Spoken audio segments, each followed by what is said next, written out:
Assalamualaikum warahmatullahi wabarakatuh. Kami dari kelompok 5 dengan anggota Imro'atus Sakinah NIM 20111300004, Vivi Mulyandora dengan NIM 20111300007, dan Atisa Priyanti dengan NIM 20111300025. Dosen pengampu Ibu Noni Afrianti MI. Di sini kami akan mempresentasikan hasil dari kelompok kami, yaitu tentang teori etika bisnis Islam dalam produksi, distribusi, dan konsumsi. Untuk pemaparan materi yang pertama, yaitu tentang teori etika bisnis Islam dalam produksi, akan dipaparkan oleh Atisa Priyanti. Baiklah, saya akan membacakan materi yang pertama, yaitu tentang etika bisnis Islam dalam produksi. Etika bisnis merupakan studi standar formal dan bagaimana standar itu diterapkan ke dalam sistem dan organisasi yang kemudian digunakan masyarakat modern untuk memproduksi dan mendistribusikan dalam bentuk barang dan jasa yang kemudian diterapkan kepada orang-orang yang ada di dalam organisasi. Etika bisnis dalam Islam sebenarnya telah diajarkan Nabi saat menjalankan perdagangan. Karakter Nabi sebagai pedagang adalah selain dedikasi dan keuletannya juga memiliki sifat sidik, fatona, amanah, dan tabligh. Sidik berarti mempunyai kejujuran dan selalu melandasi ucapan, keyakinan, dan amal perbuatan atas nilai yang diajarkan Islam. Fatona berarti mengerti, memahami, dan menghayati secara mendalam segala yang menjadi tugas dan kewajibannya. Amanah berarti tanggung jawab dalam melaksanakan setiap tugas dan kewajiban.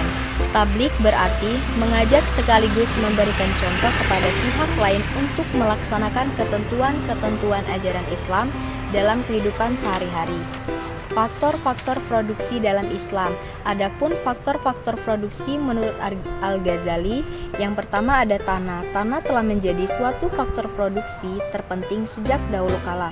Penekanan pada penggunaan tanah-tanah mati, Ihya Al-Mawad, menunjukkan perhatian Rasulullah SAW dalam penggunaan sumber daya bagi kemakmuran rakyat. Yang kedua, tenaga kerja. Tenaga kerja merupakan human kapital bagi suatu perusahaan di berbagai macam jenis produksi. Tenaga kerja merupakan aset bagi keberhasilan suatu perusahaan. Yang ketiga, modal. Modal merupakan faktor yang sangat penting dalam suatu produksi. Tanpa adanya modal, produsen tidak akan bisa menghasilkan suatu barang dan jasa. Yang keempat, manajemen produksi. Beberapa faktor produksi di atas akan menghasilkan suatu profit yang baik ketika tidak ada manajemen yang baik, karena tanah, tenaga kerja, modal, dan lain sebagainya tidak akan bisa berdiri dengan sendirinya. 5. Teknologi. Di era kemajuan produksi yang ada pada saat ini, teknologi merupakan peranan yang sangat besar dalam sektor ini. Yang keenam, bahan baku. Bahan baku, ketika seorang produsen akan memproduksi suatu barang dan jasa, maka salah satu hal yang harus dipikirkan yaitu bahan baku. Tujuan produksi dalam Islam. Adapun tujuan produksi menurut perspektif fikih ekonomi Khalifah Umar bin Khattab adalah sebagai berikut. Yang pertama, merealisasikan keuntungan seoptimal mungkin. Maksud tujuan ini, ketika berproduksi, kita harus memerhatikan realisasi keuntungan dalam arti tidak sekadar berproduksi rutin atau asal produksi. Yang kedua, merealisasikan kecukupan individu dan keluarga. Seorang muslim wajib melakukan aktivitas yang dapat merealisasikan kecukupannya dan kecukupan orang yang menjadi kewajiban nafkahnya. Yang ketiga, tidak mengandalkan orang lain. Umar bin Khattab tidak membolehkan seseorang yang mampu bekerja untuk menadahkan tangannya kepada orang lain dengan meminta-minta, dan menyerukan kaum muslimin untuk bersandar kepada diri mereka sendiri, tidak mengharap apa yang di tangan orang lain. Yang keempat, melindungi harta dan mengembangkannya. Harta memiliki peranan besar dalam Islam, sebab dengan harta dunia dan agama dapat ditegakkan. Tanpa harta, seseorang tidak akan istiqomah dalam agamanya dan tidak tenang dalam kehidupannya. Yang kelima, pembebasan dari belenggu ketergantungan ekonomi. Produksi merupakan sarana terpenting dalam merealisasikan kemandirian ekonomi. Prinsip produksi dalam Islam. Yang pertama, motivasi berdasarkan keimanan, yaitu semata-mata untuk mendapatkan ridho Allah Subhanahu wa Ta'ala dan balasan di negeri akhirat. Sehingga dengan motivasi atau keyakinan positif, maka prinsip kejujuran, amanah, dan kebersamaan akan dijunjung tinggi.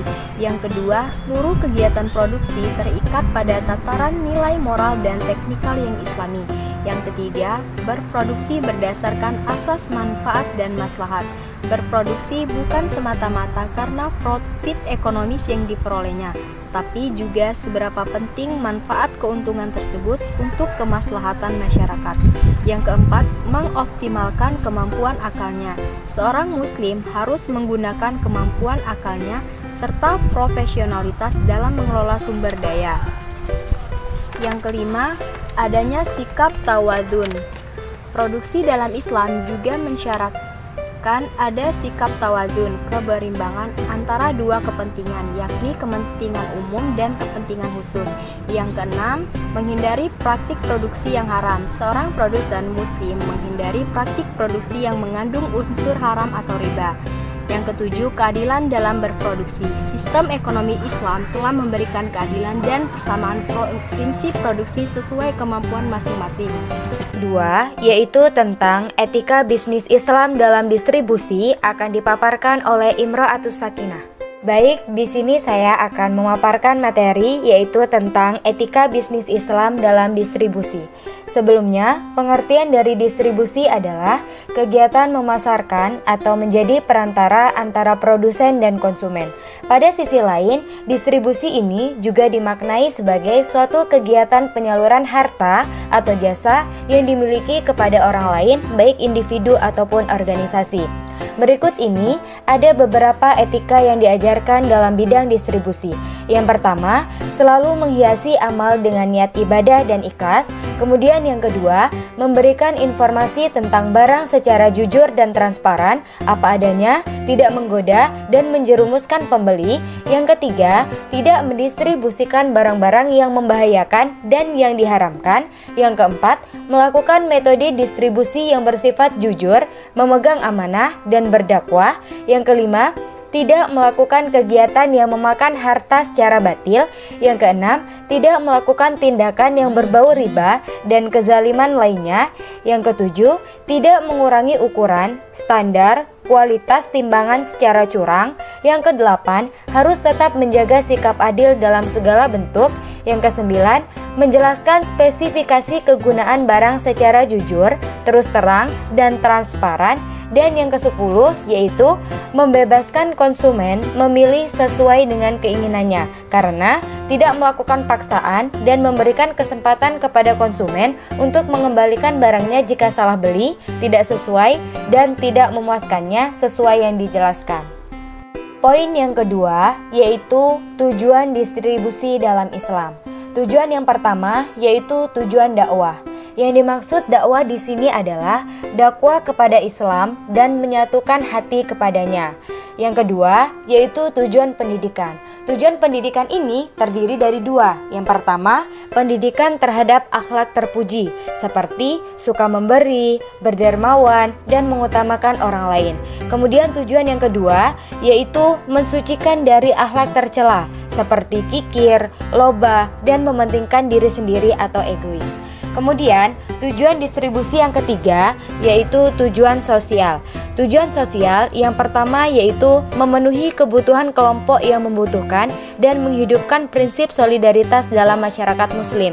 Kemudian yang kedua yaitu memberdayakan sumber daya manusia yang menganggur dengan terpenuhi kebutuhannya tentang harta atau persiapan yang lazim untuk melaksanakannya dengan melakukan kegiatan ekonomi.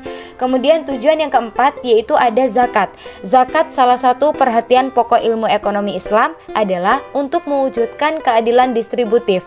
Karena itu, semua keadaan ekonomi yang didasarkan pada ketidakseimbangan harus diganti dengan keadaan-keadaan yang memenuhi tuntutan keseimbangan. Dengan kata lain, ekonomi Islam ini akan berusaha untuk memaksimalkan kesejahteraan sosial. Kemudian yang kelima, yaitu ada warisan. Hukum waris merupakan suatu aturan yang sangat penting dalam mengurangi ketidakstabilan distribusi kekayaan. Hukum waris ini merupakan alat penimbang yang sangat kuat dan efektif untuk mencegah penyebaran kekayaan di kalangan tertentu dengan pengembangannya dalam kelompok-kelompok besar dalam masyarakat. Kemudian yang terakhir atau yang keenam yaitu ada tujuan penimbunan. Menimbun adalah membeli barang dalam jumlah yang banyak, kemudian menyimpannya dengan maksud untuk menjualnya dengan harga tinggi. Penimbunan ini dilarang dalam Islam, dikarenakan harta tidak hanya beredar di kalangan orang-orang tertentu saja. Kemudian ada prinsip distribusi dalam Islam. Prinsip distribusi dalam Islam sesuai dengan prinsip syariah dalam implementasinya haruslah benar dan merata agar sesuai dengan prinsip dalam Al-Quran, yaitu terdapat di dalam Quran surat An-Nisa surat keempat ayat ke-29 yang bunyinya A'udzu billahi minasyaitonir rajim. Bismillahirrahmanirrahim. Ya ayyuhalladzina amanu la ta'kulu amwalakum bainakum bil batili illa takuna tijaratan antaradim minkum wala taqtulu anfusakum innallaha kana bikum rahima. Yang artinya, wahai orang-orang yang beriman, janganlah kamu saling memakan harta sesamamu dengan jalan yang batil atau tidak benar, kecuali dalam perdagangan yang berlaku atas dasar suka sama suka di antara kamu. Dan janganlah kamu membunuh dirimu. Sungguh Allah Maha Penyayang kepadamu. Itulah prinsip distribusi yang dalam Al-Quran terdapat di dalam Quran Surat An-Nisa ayat ke-29. Pemaparan materi yang berikutnya yaitu tentang etika bisnis Islam dalam konsumsi akan dipaparkan oleh Vivi Mulyandora. Baiklah, saya akan menjelaskan tentang etika bisnis dalam konsumsi. Konsumsi adalah pekerjaan atau kegiatan yang memakai atau menggunakan satu produk, barang atau jasa yang diproduksi atau dibuat oleh produsen. Konsumsi merupakan bagian aktivitas ekonomi selain produksi dan distribusi. Tujuan utama konsumsi seorang muslim adalah sebagai sarana penolong untuk beribadah kepada Allah. Adapun etika konsumsi Islam harus memperhatikan beberapa hal di antaranya. 1. Jenis barang yang dikonsumsi adalah barang yang baik dan halal.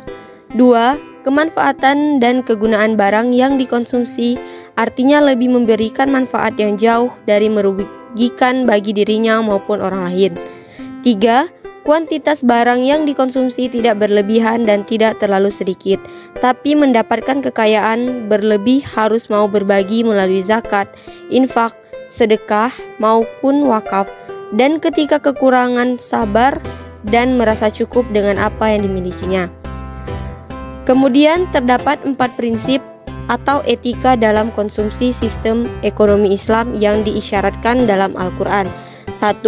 Hidup hemat dan tidak bermewah-mewah, yang bermakna bahwa tindakan ekonomi diperuntukkan hanya sekedar pemenuhan kebutuhan hidup atau needs, bukan pemuasan keinginan. 2. Implementasi zakat dan mekanisnya pada tataran negara. Selain zakat, terdapat pula instrumen sejenis yang bersifat sukarela, yaitu infak, sedekah, wakaf, dan hadiah. 3. Penghapusan riba, yaitu menjadikan sistem bagi hasil dengan instrumen mudorobah dan musyarakah sebagai pengganti sistem kredit, termasuk bunga. 4. Menjalankan usaha-usaha yang halal ke mayor dari maisir dan garar meliputi bahan baku, proses produksi, manajemen output, produksi hingga proses distribusi dan konsumsi harus dalam kerangka halal. Kemudian tujuan konsumsi dalam Islam. Tujuan konsumsi secara umum adalah untuk memenuhi kebutuhan manusia dan memperoleh kepuasan dari pemenuhan tersebut. Bagi masyarakat tradisional, kegiatan konsumsi adalah dilakukan untuk memenuhi kebutuhan hidup sehari-hari. Di dalam Islam, konsumsi bertujuan sebagai sarana penolong untuk beribadah kepada Allah, Sesungguhnya mengkonsumsi sesuatu dengan niat untuk meningkatkan stamina dalam ketaatan pengabdian kepada Allah akan menjadikan konsumsi itu bernilai ibadah yang dengannya manusia mendapatkan pahala. Kemudian prinsip-prinsip konsumsi. 1. Prinsip syariah, bahwa harus mengetahui betul apa yang dikonsumsi baik dari isi zat, proses pembuatan halal dan haram. 2. Prinsip kuantitas, bahwa kesederhanaan dalam segala hal berupaya untuk menabung dan menginvestasikan hartanya. 3. Prinsip prioritas, bahwa pertimbangan konsumsi perlu mendahulukan kebutuhan primer, kemudian sekunder, baru tersier. 4. Prinsip sosial, bahwa semangat saling ta'awun dan memberi contoh keteladanan perilaku konsumsi serta memperlihatkan maslahat umum dengan tidak membahayakan, merugikan yang lain, serta mengganggu ketertiban yang umum. Itulah tadi pemaparan materi dari kelompok 5. Terima kasih atas perhatian teman-teman semua. Kami akhiri, wabillahi taufiq wal hidayah. Wassalamualaikum warahmatullahi wabarakatuh.